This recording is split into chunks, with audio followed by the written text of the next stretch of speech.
Bonjour, je suis Nelly, bienvenue sur ma chaîne Budget et Bon Sens. Le thème que je souhaite aborder aujourd'hui, c'est celui du shopping. Et oui, parce que c'est pas parce qu'on fait attention à son budget qu'on doit se priver de tout. C'est important aussi de se faire plaisir, et à vouloir trop faire, en général, on finit par craquer. Donc je trouve que c'est important de se prévoir un petit budget mensuel pour soi, même si c'est un tout petit budget, mais on n'a pas l'impression de se priver comme ça. Je vais vous donner 5 conseils pour vous faire plaisir sans vous ruiner et aussi vraiment apprécier les achats que vous faites.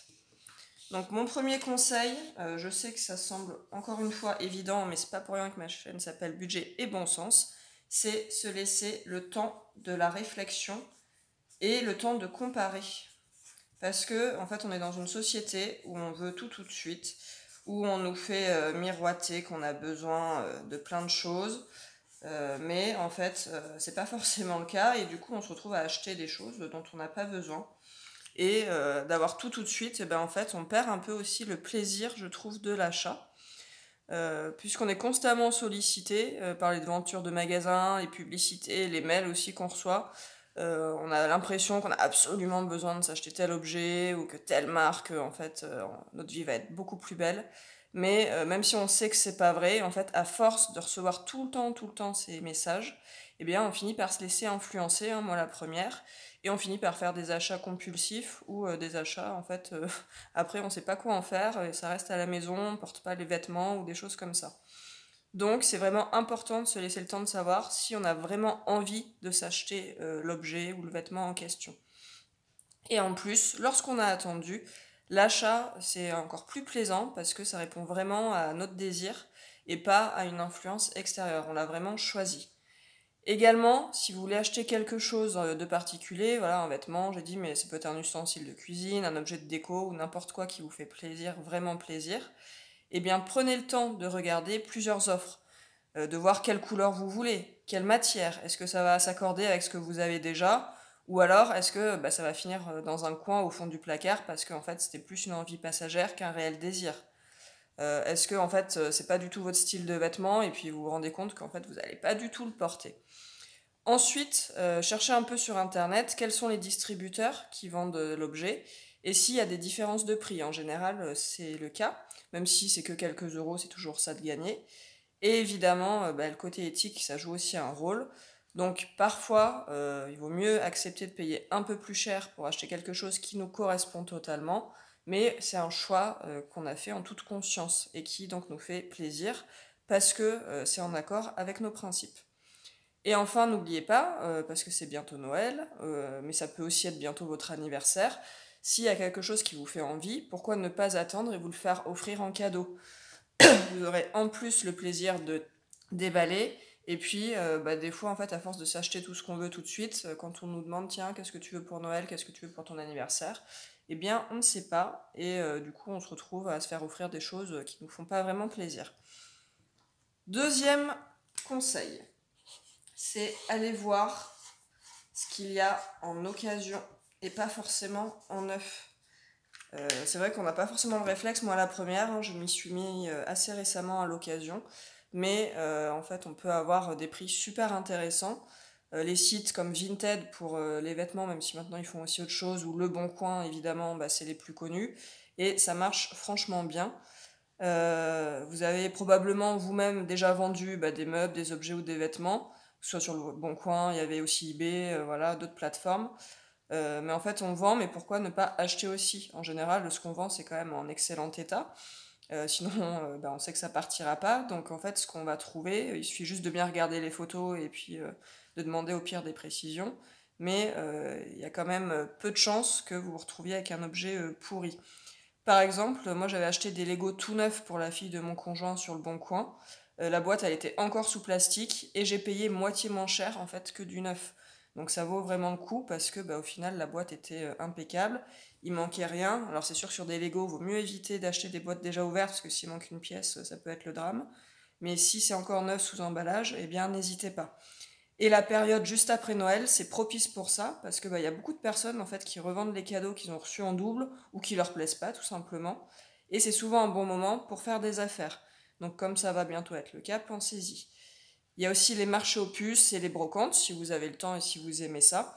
On peut parfois trouver des belles pièces à prix intéressant, mais c'est vrai qu'il faut souvent chercher longtemps pour trouver ce qu'on veut. Après, ça peut être un passe-temps aussi intéressant si vous aimez vous promener au milieu des étals.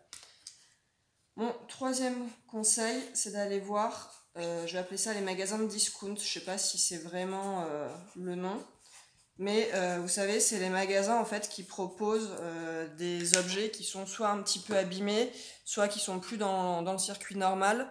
Par exemple pour l'électroménager notamment, parce que c'est quand même des gros budgets à chaque fois. Et c'est des frigos ou alors des fours qui vont être par exemple juste un tout petit peu rayés à un endroit ou un coin qui va être un tout petit peu enfoncé. Mais vraiment en général c'est léger. Donc c'est magasin de déstockage à peu près. Je pense qu'on peut dire ça comme ça. Et ça peut être soit les modèles passés, soit voilà, les légers défauts. C'est vendu plusieurs centaines d'euros moins cher que les modèles standards. Et évidemment, comme je disais, les défauts sont très peu visibles et le fonctionnement de l'appareil n'est absolument pas impacté par ça, sinon il ne pourrait pas le vendre.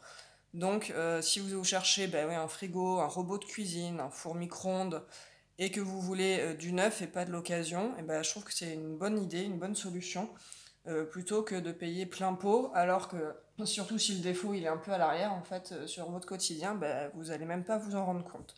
Donc si vous avez des magasins comme ça près de chez vous, n'hésitez pas. Désolée, je suis légèrement enrhumée, je tousse un petit peu. Mon quatrième conseil, c'est la location ou le prêt. Parce que, en fait, à chaque fois, on pense à acheter, mais on n'a pas forcément besoin de garder en fait l'objet ou le vêtement toute notre vie.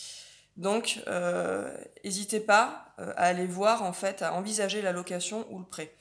Par exemple, si vous avez un mariage et que vous voulez porter une nouvelle tenue, mais que vous savez que vous n'allez plus porter la robe ou le costume après, ou alors très rarement, eh bien demandez à un ami ou une amie de vous prêter en fait la tenue, ou alors vous pouvez aussi en louer sur un site. J'avais entendu parler, moi j'ai pas testé parce que ça m'intéresse pas plus que ça, mais il y a un site qui s'appelle Une robe pour un soir qui loue des tenues de créateurs. Donc si par exemple c'est un de vos rêves, que vous avez envie d'une tenue éblouissante, mais évidemment c'est pas dans vos prix, vous pouvez en louer en fait sur des sites spécialisés. Mais il y a plein d'autres sites pour des tenues plus abordables aussi. Ces sites proposent des vêtements, mais aussi des accessoires, des sacs, des chaussures. Donc pensez-y, si vous avez envie d'une très jolie tenue, mais que vous n'avez pas envie d'y mettre un prix vraiment très élevé et que vous savez que vous n'allez pas réutiliser cette tenue derrière, eh bien allez voir ces sites. Pour les outils aussi, parce que des fois on a besoin d'un outil pour bricoler, mais on va l'utiliser une fois dans notre vie ou deux fois dans notre vie. Soit vous pouvez vous le faire prêter évidemment par vos amis ou votre famille ou votre voisin, mais il y a aussi le site Bricolib qui loue des outils entre particuliers, donc Bricolib, LIB, tout attaché. Donc vous pouvez aussi aller voir si vous avez besoin d'un outil en particulier pour des travaux.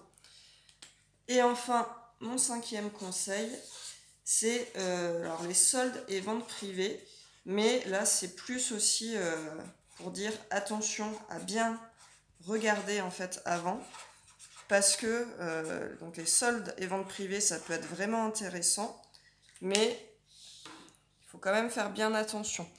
Parce que si vous n'avez pas une liste, si vous ne repérez pas les prix en avance, ça peut en fait vite porter à dépenser plus que ce qu'on voulait, et puis pour des objets pas forcément répondant à nos besoins ou à notre envie. Donc ça revient en fait aussi à mon premier point, savoir attendre. C'est-à-dire qu'au lieu de l'acheter tout de suite, si vous savez qu'il y a une période de solde bientôt, ou des promotions bientôt, eh bien attendez. Mais ne vous laissez pas piéger par une offre qui est faussement intéressante.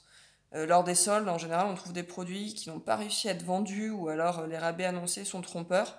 Donc il faut faire attention. Après, si vous avez étudié un petit peu les prix avant, vous savez combien ça coûte en temps normal, et donc si ça vaut vraiment le coup, eh bien allez-y. C'est quand même fait pour ça normalement les soldes. Pour la partie vente privée, c'est pareil. Je pense que quasiment tout le monde connaît le site VP. Mais en fait, on est vite tenté d'acheter plus que ce qu'il nous faut parce que y a tous les jours des nouvelles annonces. Et en plus, il ne faut pas oublier qu'il y a les frais de livraison.